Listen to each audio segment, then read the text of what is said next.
Welcome back, everybody. Recently, the big day happened, involving the dynamic and controversial duo of Peter Safran and James Gunn. They have announced the first part of their 10-year plan. This first part is called Chapter 1, Gods and Monsters. One of the projects announced is a 7-part animated series called Creature Commandos, a team of classic monsters that look similar to the Universal Studios monsters, who were originally sent to fight Nazis, but updated to the modern age. No cast has been announced yet, but whomever they cast to voice the characters will also be the on-screen versions for future movies and TV shows. In an interesting bit of news, Gunn announced the show Waller will move forward. This is a spin-off of Peacemaker, which was a spin-off of the softly rebooted version of The Suicide Squad. Waller will star Viola Davis as the head of Task Force X. It will be written by Crystal Henry of the 2019 HBO Watchmen series fame, and Jeremy Carver, the creator of Doom Patrol. Where the two aforementioned projects are cool and very interesting, they are just to whet the appetite. Superman Legacy was finally announced. This, of course, will not star Henry Cavill in the Man of Steel role, but somebody yet to be cast.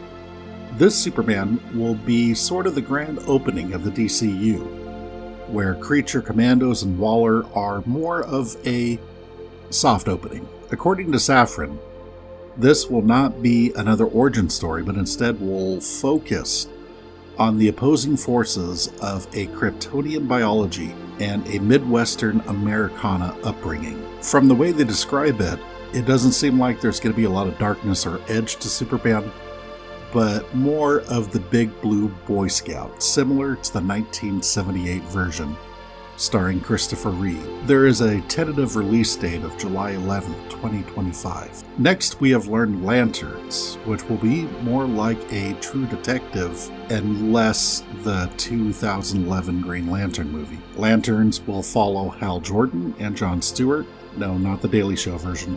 That'd be kind of cool, though. And it will be Earth-based instead of in outer space, which is kind of weird because that's primarily where they work, is in outer space, but who knows? Could be good. Next, we have The Authority, which is a title that originated in the Wildstorm comic line of the 1990s.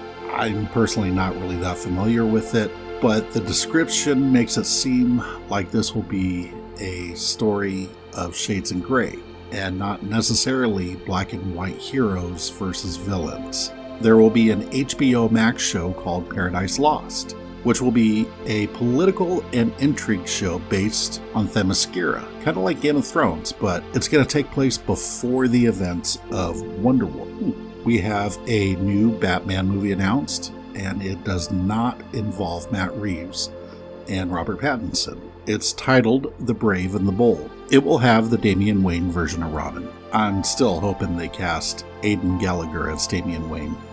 It's kind of doubtful because he's currently 19 and will be in his 20s by the time they film the movie, but it'd still be cool. This Batman movie will be inspired by the Grant Morrison run on the character. We'll have another HBO Max series based on Booster Gold, who is a dude from the future and a bit of a loser. He comes to present time with future tech and pretends to be a hero. Booster Gold becomes an actual hero along the way. I'm not really sure exactly what's going on with Booster Gold, but I've read some Justice League titles that had him in it, but I haven't done a deep dive on the character yet. Along with the Superman movie, we're going to get a Supergirl movie named Woman of Tomorrow. This sounds like a very different take on Supergirl than we have seen before. She'll have survived on a big chunk of Krypton, along with others, after the planet explodes. Where Kal-El was influenced by Living Family, Supergirl will be surrounded by death and loss. Yeah, different take on her. Lastly, there'll be a Swamp Thing movie. Again, Alan Moore is probably going to influence this character a lot.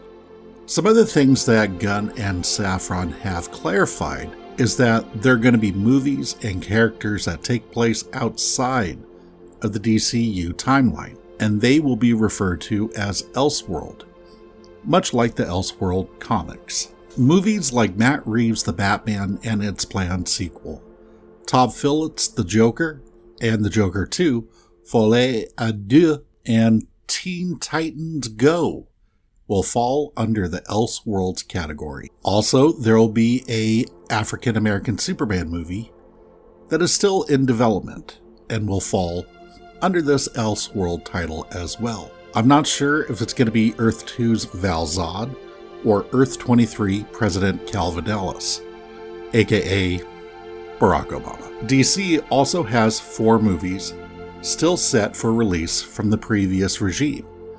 The first being Shazam! Fury of the Gods, set for release on March 17th, 2023. Then Blue Beetle, starring the kid from Cobra Kai. It's going to be released on August 18th, 2023. I'm sorry, I tried to do his name, but I knew I'd butcher it. Next, there will be the controversial Flash movie that's set to be released on June 16th, 2023. And the slate will end with the Aquaman sequel, Lost Kingdom.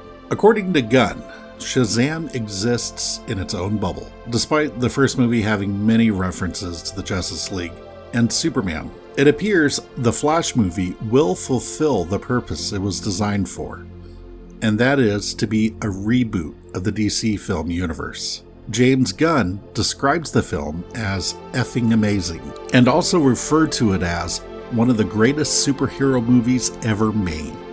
As I had just mentioned, the Flash movie will indeed reboot the DC film universe. Many of us have wondered if the entire timeline would be rebooted, with Gunn starting from scratch.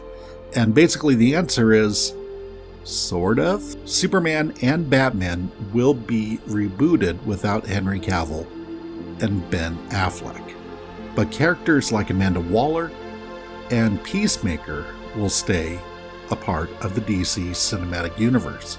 Also, the promise from David Zaslav of one continuity that exists between the big and small screen didn't completely come to fruition, since Warner Bros. Discovery will still allow Matt Reeves' Batman and the Arthur Fleck version of the Joker as Elseworld films. At this point, both Gal Gadot and Ezra Miller's future in DC are up in the air. Gunn has previously mentioned via Twitter that neither party have been fired. Gunn and Safran have also stated that, quote, Ezra is completely committed to their recovery, and we are fully supportive of that journey that they're on right now, Safran adds. When the time is right, when they feel like they're ready to have the discussion, we'll all figure out the best path forward is. I personally think this was said in order to try and save the Flash movie, since it would look really bad if they announced that Ezra has been fired from the role. Or maybe the movie is as good as they say it is. We'll just have to see on that. I'm willing to bet dollars to donuts that Gal Gadot isn't finished with the role of Wonder Woman. I suspect she will be peppered in some of the future DC projects until either a third Wonder Woman movie comes together or a new Zack Snyderless Justice League is filmed.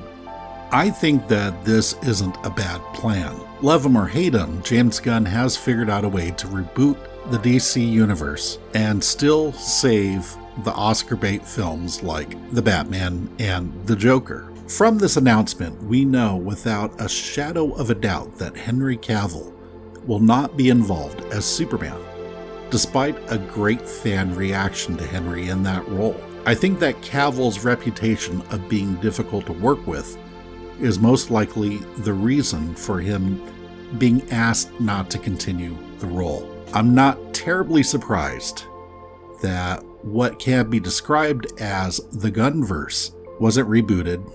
It makes sense that he'd keep his own material that seems to be working, and also keep his wife employed in the process. At this point, it is literally his cinematic universe, so he can pretty much do what he wants. The DCU game plan seems very similar to the Phase 1 of the MCU, which actually makes a lot of sense, since that is where James Gunn used to be employed. All in all, it doesn't seem like the most horrible way to go, even if we have to keep the Joker franchise alive.